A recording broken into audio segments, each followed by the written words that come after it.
ठाणे जिल्ह्यातील मुरबाड शहापूर राष्ट्रीय महामार्ग हा 2 तालुक्यांना जोडणारा रस्ता आहे.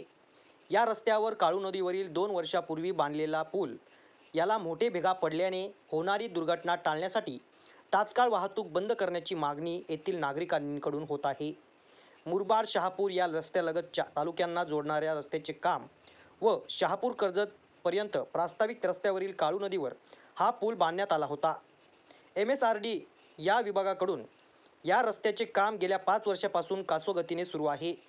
जागोजागी रस्ता खोदून ठेवल्याने अपघाताच्या मालिकेत अनेकांचे बळी गेले आहे व जात आहेत, तर काहींना झालेल्या अपघातात कायमस्वरूपी अपंगत्व आले आहे.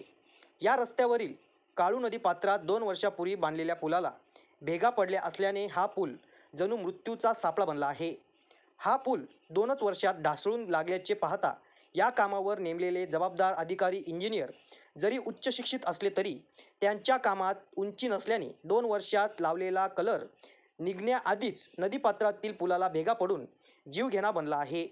या रस्त्याला पडलेल्या भेगा व त्यावरून अवजड वाहने जात येत असल्याने मृत्यूचा सापळा बनला असल्याने दुर्घटना घडून जीवितहानी होऊ नये म्हणून वाहतूक बंद करण्याची मागणी होत आहे.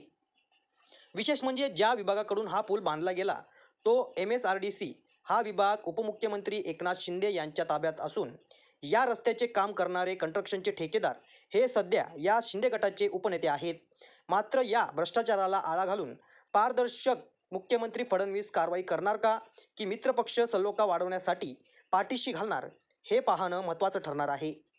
गौरव शेलार, युवा महाराष्ट्र, मुरबाड.